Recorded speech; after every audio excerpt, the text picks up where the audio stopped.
Pilipino. Ipaglalaban ko, di mapigilan ng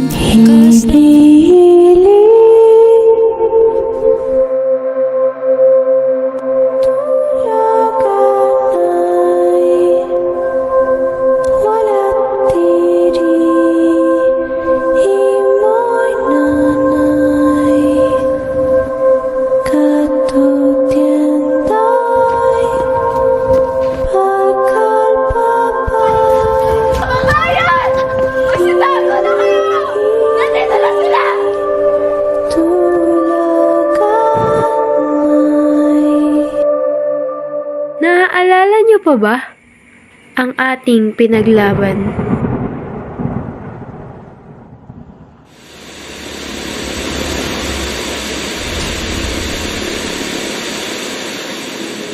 Anak, kinakailangan nating maging maingat.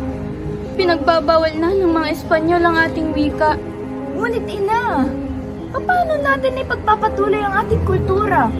Kung hindi natin, kung bawal ang ating wika. Ang wika natin ang magdadala sa atin ng lakas. Sa kabila ng pagbabawal, itago natin ang ating kaalaman at ituloy ang ating tradisyon. Sa huli, ito ang ating magiging sandata para sa ating kalayaan.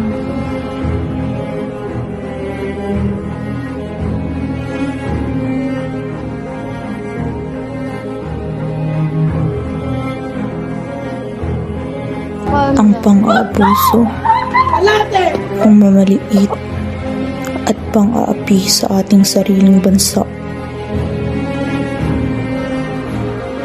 hanggang kailan pa ba natin kailangan magtiis at manahimik?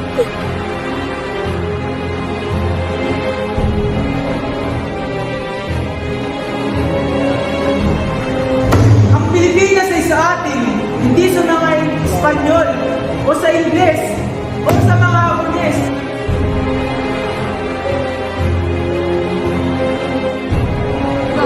Ipatuloy natin ang ating laban. Huwag tayong umatras. Ang wika at layunin natin ay ipaglaban natin hanggang sa huli. Huwag tayong magpasakop sa hindi makatarungan. Kung kinakailangan, mag-alsa tayo para sa ating karapatan. Paano tayo lalaya? Kung hindi natin magamit ang ating sariling wika sa ating sariling bansa? Paano? Kung hindi natin madadaan sa dahas, labanan natin sila gamit ang ating wika, ang ating salita. Hindi isang alipin! Ako ay isang Pilipino at ikaw isang tayuan lamang! So you know how to talk back now, huh? Ang ating wika ay hindi lamang daluyan ng komunikasyon, kundi sandata sa laban para sa kalayaan. Sa pamamagitan ng ating sariling wika, na iparating natin ang ating mga pangarap at layunin laban sa kolonyal na pamamahala. Paano mapapalaya ang Pilipinas? Oh, Diyos ko! Tulungan mo kami! Wikang mapagpalaya nga ba? Paano tayo makakalaban kung ang iba sa atin ay takot gamitin ang sarili nating wika? Natatakot ako. Napakabalang araw. Hindi na kilalanin ng mga Pilipino. Ang wikang Pilipino.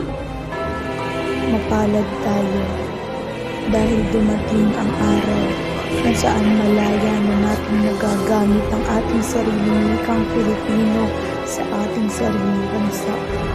Ang ating wika, ang ating pagkakakilanlan. Sa bawat salitang binibigkas, itinataguyod natin ang ating lahi at ang ating kasaysayan.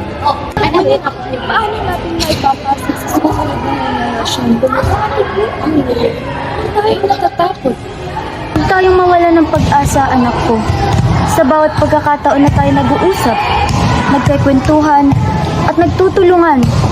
Buhay ang ating wika. Oo, mga Pilipino. Kung mawawala ang ating wika, mawawala rin ang ating pagkatao. Ang bawat bata ay dapat matutong magsalita ng kanilang sariling wika.